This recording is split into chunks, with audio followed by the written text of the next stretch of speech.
Hello, my name is Teresa Nguyen. I'm part of the Weston Library's Youth Advisory Group. Today I will be interviewing Michael McDonald as part of the Weston Library Centenary project. Michael is a lawyer based on Weston, who is currently a member at the Weston Business Improvement Area Group. Michael also served as a member of the library board in the early 1990s. Welcome, Michael, and thank you for joining us today. Thank you, Teresa. So to start off, when did you arrive at Weston? When did I, I'm sorry? When did you arrive at Weston?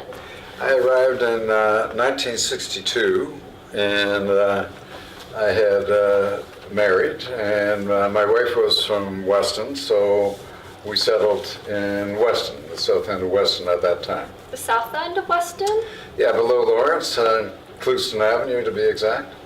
Okay. On your resume from 1991 to 1996, it says that you were on the library board. Yes. Do you think you could tell us any changes that you tried to implement while on the library board, or anything with your involvement in accordance to the library board? Yeah, in reviewing minutes from that time, there were a couple of initiatives. The major initiative in terms of the public was getting the Weston Library to be open for the afternoon on Sundays. And that initiative was successful. The example of the former mayor, Crombie, of the city of Toronto, he talked about how his family, it was Friday night for them at that time, but then I think, as things progressed, then they used the library, especially on Sundays. And so it became, for me, an important issue. It was a family type of involvement, like the parents would go and be with their kids and all that. And I still think that's, and I understand that across the city of Toronto, there's still Sunday afternoon hours in a fair number of the branches. Yeah, so the initiative was a positive one.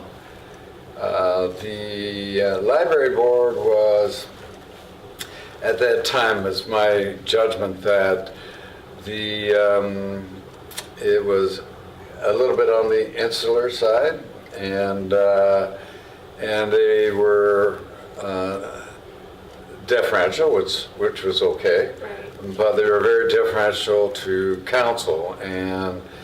And when I arrived there, and after some observation, it seemed to me that we had to do some work in being proud of the role that the library serves in a community, and not being shy for asking for extra funds, for example, for Sunday afternoon hours. And so I tried to encourage the senior staff to do that, and not to assume that council members knew very much about the library, that they were going to have to provide examples of how the library made the city of York a better place, especially for young people, but for their parents as well, of course.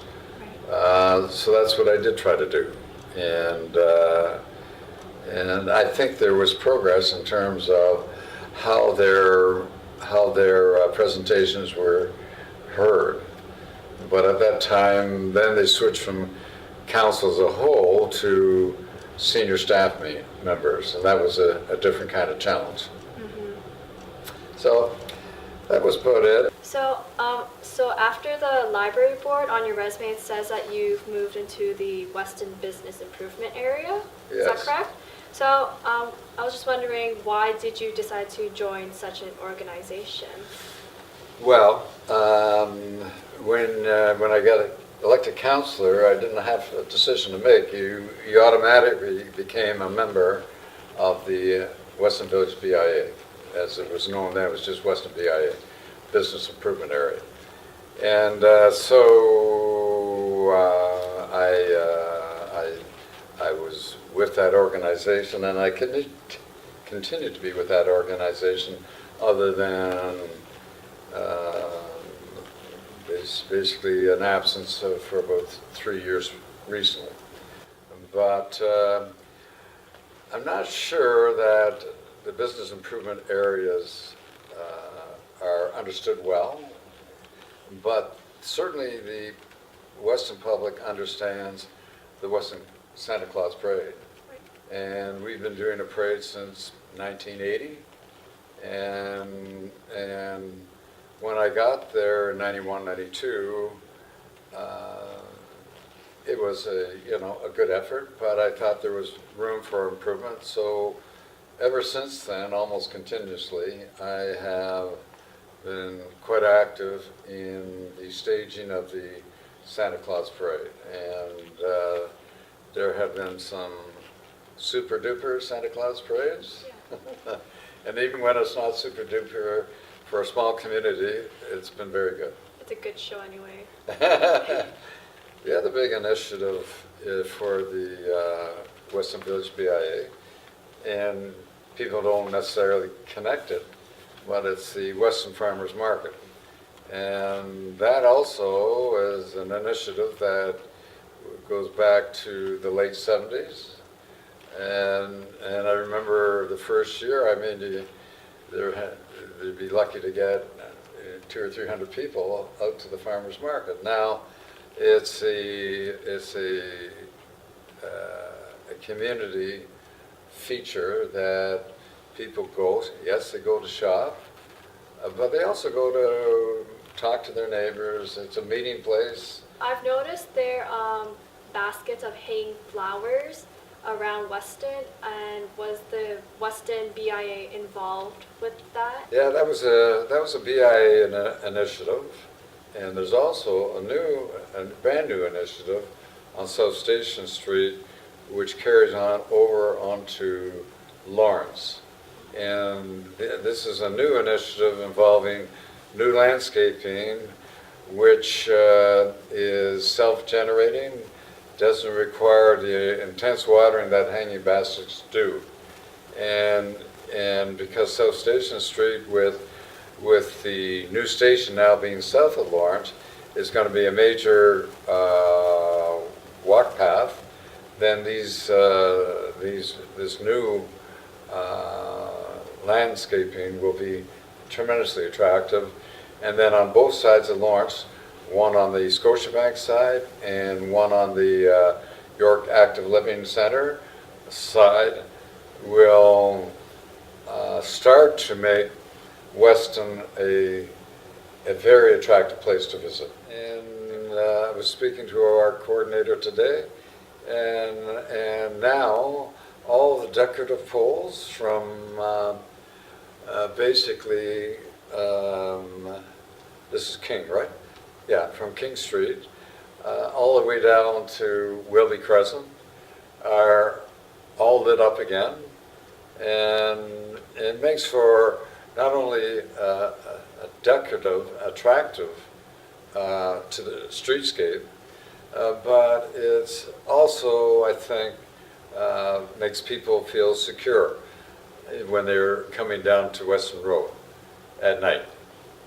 Yeah, so there's progress. If you ask anybody, what's wrong with Weston? They all say, almost to a person, well, if we just could have our main street back as it was.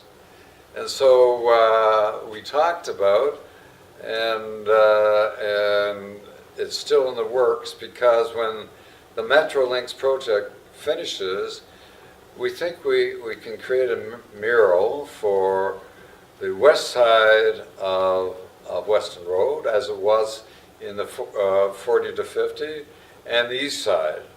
And then it's not the actual, but over time it will perhaps restore a much more attractive Weston Road than we have right now. I was out west, so I knew about this. There was a little community called Cheminis. I don't know whether I'm pronouncing that correctly or not, but it was a lumber town and on Vancouver Island, and that was their major industry. The major industry decided to close it down, And, you know, the people there were scratching their head and saying, oh dear, what can we do to maintain our town? And then somebody came up with the idea of murals. And so, because of where they were and who they had a, Native peoples background. They had a very strong railway component, and they had the logging industry. So they had a lot of ground, a lot of murals that they could put up that were very powerful and attractive. And so over time, they put them up, and they're still putting them up. And so now it's a tourist destination. And the project actually fits very well for Weston, because Weston has a very long history. It's true, the village of Weston was incorporated in 1881, but there was mills on the west side of the Humber River, dating back to about 1796. And so you have that, and then before that, you probably noticed it from time to time, the carrying place. And the carrying place was how the native peoples got from Lake Ontario, and then once you're on Lake Ontario, you could, and they did, which always just blows my mind. They go from Toronto to Thunder Bay to link up with the people that are bringing furs for travel to Toronto, Montreal, to go to Europe. And these distances, I mean, it's so long and so challenging that none of us here can even imagine it, but they made it, they did it. And so we in Weston have that long history of we're one of the oldest settlements in the Toronto area. So there's lots of images that we can capture. From your stories, I can see that there's a lot of progression and change starting from when Weston began to now. There's Yeah. a lot of implementation. So did you want to say any words celebrating Weston Centennial? Yeah, I'd like to just comment on that. Like I'm treading on dangerous ground here. You know, we all celebrate birthdays or centennials as achieving a certain number. That's important, but to me it's not so much achieving a number, whether it's 75 or 85 or something like that. It's what happened leading up to 75 or 65 or 50. That's important for me. And so in this centennial, then an important component for me would be an examination of the achievements during the last 50 years.